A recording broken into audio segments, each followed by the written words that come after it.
At our rehearsal dinner, she slid an NDA across the linen and called it standard. Months later, I reread it, clause after clause shielding third-party partners. I didn't explode. I built a quiet file and waited for the investor off-site. That night, the tablecloth was white as a still pond, the silverware lined up true, and the smell of butter drifted from the kitchen through the swing door. Sloane leaned across her chair and set a thin envelope in front of me. "It's just standard," she said, voice soft as silk. "For reputation. For work. For us." I nodded, trying to believe a marriage was sturdy enough to rest a secrecy paper on. I signed, my pen drawing a straight line, the tip trembling the way my hand always does when something important is happening. She squeezed my hand. "Thank you," then turned back into the toast and clinking glasses, the sound of crystal like rain on a porch roof. I watched Sloane's straight back among the well-dressed faces, her colleagues, a few investors, city people with bright eyes. Everyone talked about the future, the next round, the road Aurelia would open in digital health. Few asked about us. That was fine. People love in their own ways. I'm slow and steady. Sloane is bright, fast, and on time. After the wedding, we only had 3 days in Maine. The ocean was cold, but the sky was clear.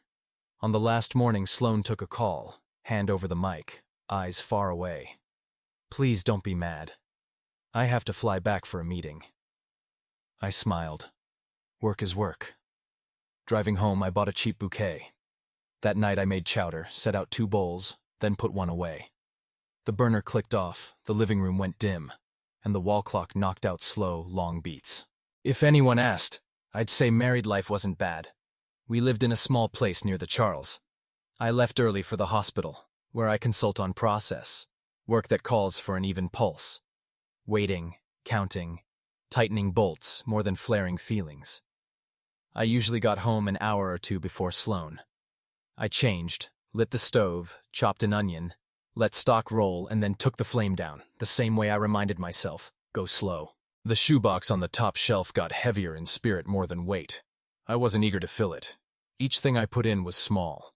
A copy of the off-site agenda on Nantucket, a wellness receipt aligned with Thanksgiving, a long lens photo of the lobby when Victor walked in, and the guard said, "Evening, sir," with a familiarity I never expected for myself. At night, before lights out, I'd pull the box down, sort the scraps in order, and pencil a date in the corner. It was always pencil, something I could erase, because I didn't want to lock myself into inked certainty while there was still a chance I was wrong. One Wednesday, I brought Sloane's forgotten coat to her office. The Charles blew cold against my face. The glass building glowed like an aquarium. I arrived before the night guard's break. He nodded. This time, when I said, "Dropping off my wife's coat," he glanced at the logbook. Her name? Sloane Mercer. A half beat, then the polite smile. "Ah, Ms. Mercer. Do you have a guest badge?" I held up the badge and still saw that little hitch of recognition, a pencil tick, like someone more accustomed to pairing another face with the word spouse. Up to 24. The doors slid open to gray carpet, coffee, and printer toner. Hannah, the assistant, stepped out, laptop in her arms. "Oh, Ethan? That's sweet. You brought Sloane's coat." She smiled, quick voice, eyes flicking. "She's in room A, running late. We're flying to Nantucket tomorrow to prep, the offsite." I nodded. "Busy?" Hannah shrugged. "Yeah, Ms. Mercer and Victor are on the same floor so they can coordinate with the LPs. No running around." Her sentence skimmed by like normal, but it hit something in my head the way a spoon pings the bottom of a pot. I waited in a chair, coat folded on my knees, watching the wall screen play Aurelia's reel. Wrist sensors, live data, the dream of remaking care. Through glass, Sloane came out, moving quick, reaching for her phone, and saw me. Her eyes softened, then slid back to CEO. "You came?" "Your coat." She ran her fingers along the collar, smiled. "Thank you." I almost asked, "Will you be late?" But the question stuck at my mouth. Sometimes you don't need to ask to know the answer. That night I opened the NDA envelope again. Not because I was sure of anything, but because I wanted to understand what I'd accepted. The paper was heavy, the ink crisp, Sections numbered, language tidy. I read slow, like learning to listen to someone for the second time. Protect image. Keep information confidential. Avoid reputational harm. I nodded along. Then I stopped on a phrase that kept reappearing. Third-party partners. It showed up several times. The phrase was wrapped in cautions. No inference. No statements causing reputational harm. No disclosure of personal relationships if not proven to impact company operations. Who gets to prove no impact? Who holds the key? Near the end, an unsigned addendum to be finalized if necessary. Someday they'd add to it. Which side of that door was I on? I took the printout to the cafe across from the hospital and came in early to sit by the window. A hot Americano, a waffle on a plate, a small yellow pencil. I ticked repeats. Across the room, a woman in a dark blue suit, hair pulled back, set her briefcase down. Priya, Aurelia's in-house counsel. We'd said hello once at a holiday party. She saw me, returned a courteous smile. I didn't wave her over or avoid her. We just occupied the same space. On her second coffee, she paused by my table. Homework? I smiled. I'm slow, so I read carefully. She nodded. Careful reading is always good. LPs are picky about governance these days. Murky clauses make long problems. I didn't ask problems for whom. We both knew, for the company, then for whoever gets pulled along by it. That afternoon my father called from Maine, his voice still salted by shore wind. What are you cooking, son? Chicken stock. Soup tonight.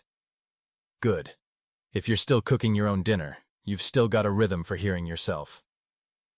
I went quiet, then asked, Dad, can someone be kind without being a doormat? He laughed softly. Kindness is setting the boundary in the right place. Do you know where yours is? I looked at the shoebox. I'm penciling a line. The day before the offsite, the house was strangely quiet. Sloane moved between rooms like she was solving a packing proof. 4 outfits, 2 pairs of shoes, a tidy kit, a leather notebook. I helped pull the zipper. Don't worry, just investors, strategy. Yeah, I'll be back Monday. Yeah. She paused. Don't come out there. Spouses aren't allowed. I looked at my shoes, then up. I know. I wanted to add, I trust you, but the word trust, said now, would turn into a double-edged thing. I chose silence. When the door closed, the house felt like a boat tied to a dock with one rope suddenly slack. I stood and listened to the lock click. I went to the stove, lifted the lid off a cooled pot, reheated it. After eating, I brought the box down, restacked the papers, clipped in a marked copy of the NDA, a few receipts, and the half-printed email. Clause 12 re. Third-party partners. Finalize before offsite. No sender name. Just a screen photo from my home printer. Enough to ask a decent question. At dawn, I drove to the ferry. Nantucket sits a crossing away from Boston. The sun was bright, the air clean and cold. Spray hit the hull like thrown salt. I sat below deck, holding the coffee with both hands the way you cradle an intention you don't want anyone to see. I didn't tell Sloane. I didn't plan to make a scene. I only wanted to be where questions belong, in front of people responsible for hearing them. The offsite hotel was an old white clapboard place with balconies facing the slips, meeting rooms dressed like both conference and wedding. I arrived early, registered for a guest badge, and took a seat in the back. Staff moved lightly. On stage, a big screen looped Aurelia's logo, music just above a hum. Suits spoke in low tones, glasses chimed. Marjorie Collins, an LP, came in straight-backed silver hair neat, eyes like someone who's read too many balance sheets to be fooled by gloss. Sloane and Victor came through the side door bright and composed. Sloane scanned the room and found me. Her eyes snagged for the smallest gust of a beat. No signal, no anger. She turned to Marjorie, walked to the lectern and cued the slides. The presentation ran like a dance practiced 100 times. Numbers, curves, phase 2 trials. Vision, democratize health. Data prevents disease. Victor stood off to the side, nodding, whispering to the tech as needed. An hour passed. Q&A, the moderator said. Marjorie's hand went up first. I have a governance question, she said, voice low and flat. Does Aurelia have current conflict of interest rules for leadership at offsites? Specifically, Policies around personal relationships that could affect financial decisions. Sloan smiled professionally. We follow industry standards and prioritize transparency. Marjorie tilted her head. Good. An example, please. Most recent application of the policy. The room thinned to quiet. I stood. Forgive the interruption, I said, keeping my voice low and clear. I'm Ethan, Sloane's husband. I don't represent the company or any party. I have a question, as a spouse, about wording. I held up a printout. In the NDA my wife asked me to sign before our wedding, the phrase third-party partners repeats, protected from interpretations causing reputational harm, and even exempted from personal conflict if not proven to impact operations. Similar wording appears in an internal addendum that, I think, is being finalized. I paused. My question is, who defines no impact? And in this context, who exactly are third-party partners? No one clapped. No one gasped. Just the wall clock taking a long step. Sloane looked at me. Her bright eyes dimmed a degree while her chin lifted.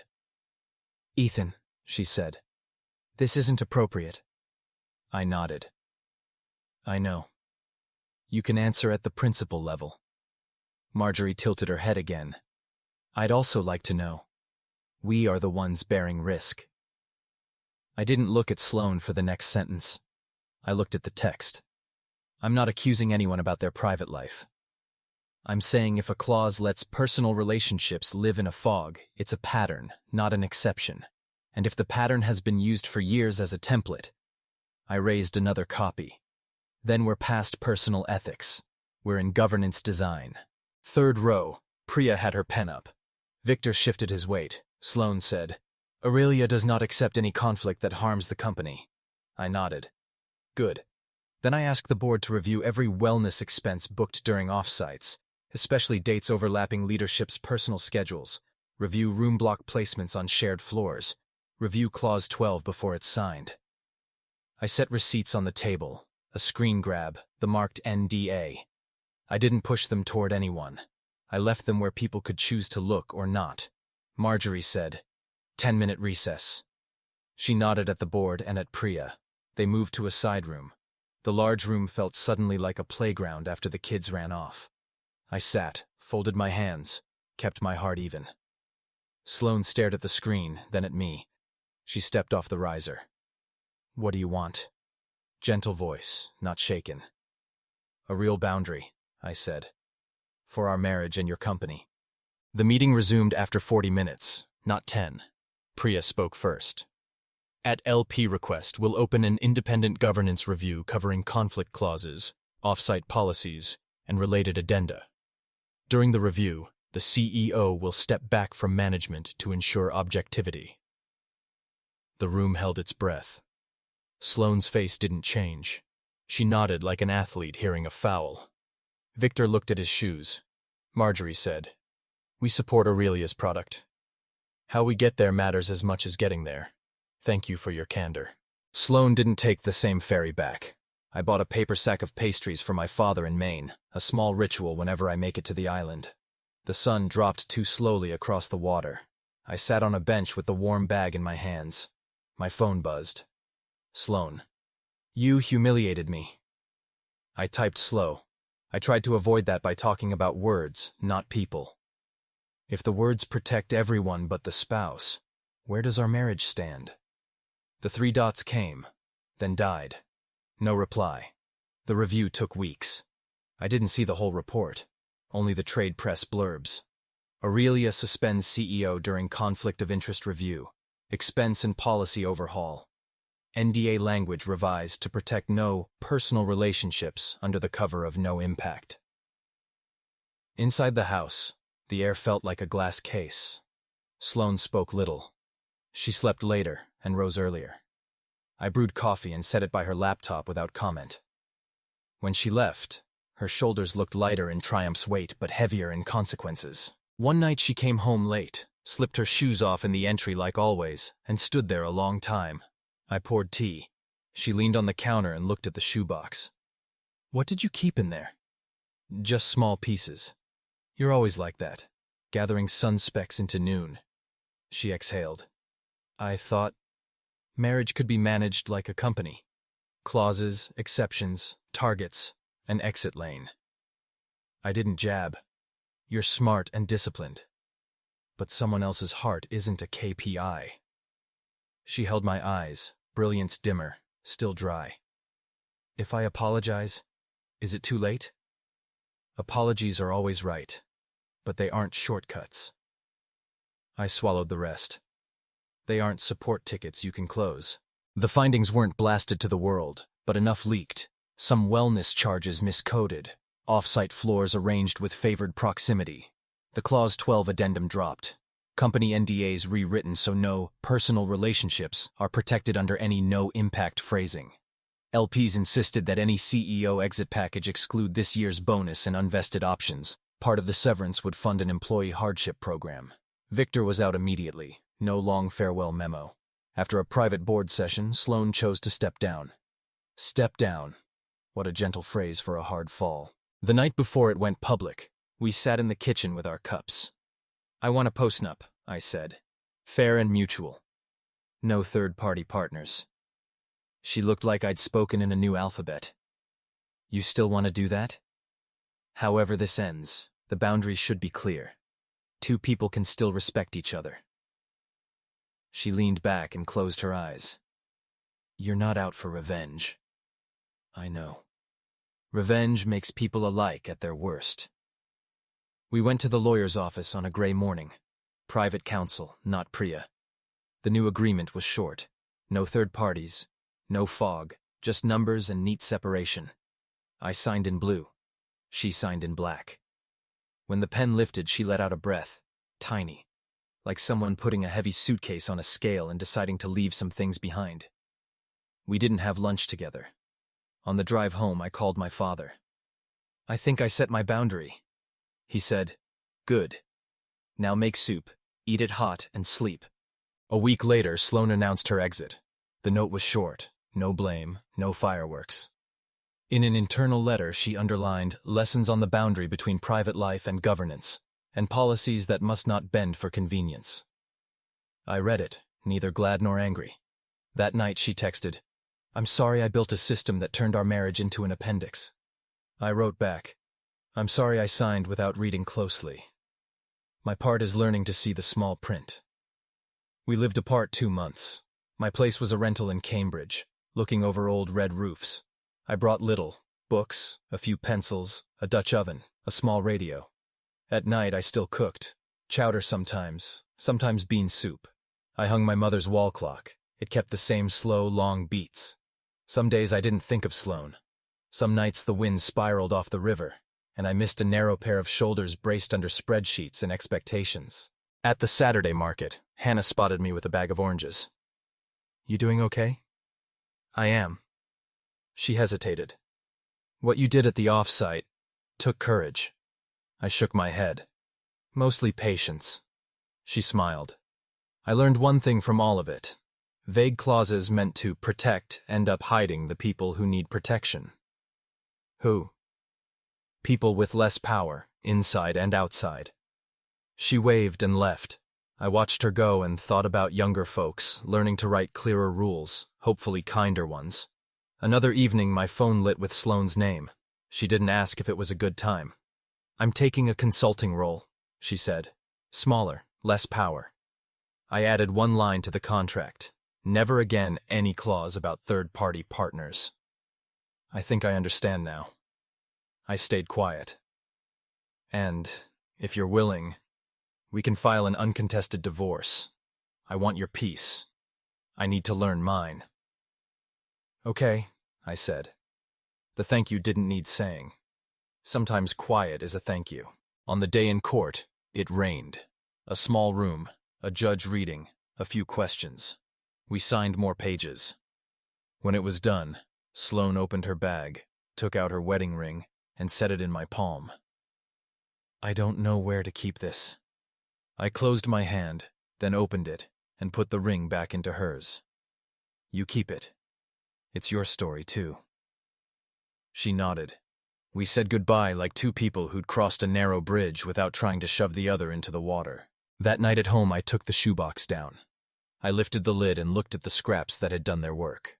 I took them out one by one, slid them into a thick trash bag, tied it, and carried it to the bin. Rain misted the stoop. The bag went where it belonged. Back upstairs, I washed my hands, set water to boil, and clicked on the radio. A thin voice from the 90s came through like someone singing small in an empty room. The kettle hissed. I dropped in a tea bag. Steam rose. I stood there thinking about third-party partners. Words that had been a shield for someone else and a wall for me. Now they were just 3 printed words folded inside a bag in the building's trash. A week later, I drove to my father's place in Maine. He was peeling potatoes, hands slow but sure. Right on time for dinner. I'm hungry. Good. People who can eat can live. I rinsed scallions and slipped butter into the pan. Hot butter opened old drawers in the kitchen's memory. I told him everything, at the pace you use for a listener who already understands. He listened, nodding, not stepping on the words. Finally he said, "You did the hardest thing, told the truth without trying to win by making noise." I smiled. I'm no good at noise. He smiled too, laying a hand on my shoulder. Your strength is going slow in the right place. We ate soup. Outside, fog rose off the bay, white as the banquet linens in a hall far away. The difference was here there were no mics, no slides, no clauses in small type. Just 2 people, 2 hot bowls, and a clock ticking long beats. Maybe some marriages need NDAs. Maybe some companies need lawyers clever with words. But if the words stop being a boundary that protects both and turn into a maze that hides, then it's time to relearn names. Call truth by its name. Call the boundary a boundary. Call kindness kindness. Call peace the thing you don't buy with clauses. That night I slept in my old student bed and heard the waves thud against rock under the bluff. In a dream I walked a gray carpeted hallway that felt familiar and foreign. At the end was a door with a nameplate. Marriage. I put my hand on the knob, then set a pencil on the jamb and drew a short, clean line. My boundary. I turned away and stepped onto a balcony where wind stripped out perfume and neon and left only salt and the second hand blending with my breath. In the morning I ran along the road, the sky blank as an unwritten page. I thought of the people from the old story. Hannah, Priya, Marjorie, Victor, and Sloane. Each taught me a word. I stacked the words into a sentence simple enough to live by. Don't explode. Read closely, set the boundary, and when needed, tell the truth to the people who must hear it.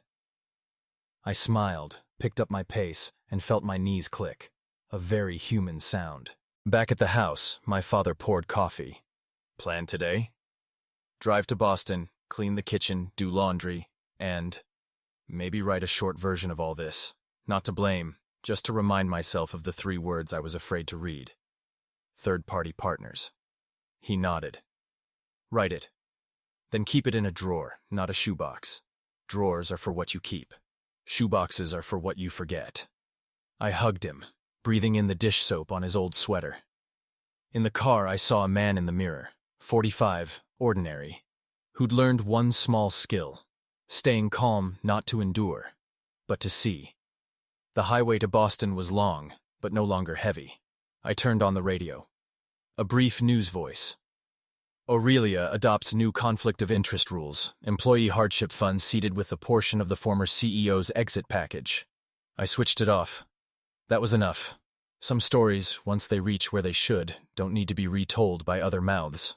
That evening, I unlocked my door, rolled up my sleeves and rinsed greens. Butter hit the pot and whispered. Stock bubbled low. I salted, dropped in potatoes, cracked pepper. Dinner for one didn't feel small. On the table, I set a clean page and wrote the first line. She made me sign an NDA for our marriage. Then I read who it protected. That title wasn't for blame. It was to remind me that after the dash, there is always a question. And if you're calm enough, you can walk through it. I ate while the soup was still hot. Outside, late leaves were falling across the eaves. The city kept its own noise. My kitchen kept my quiet. And the story, whether it's AITA or not, was long enough. All I needed to keep were 3 things. I didn't explode. I built a quiet file. Photos, emails, payments. And I chose the right time, at an investor off-site. between white tablecloths, in front of people responsible, to speak slowly and say what had to be said. The rest I let time carry away, like the scent of butter fading after dinner.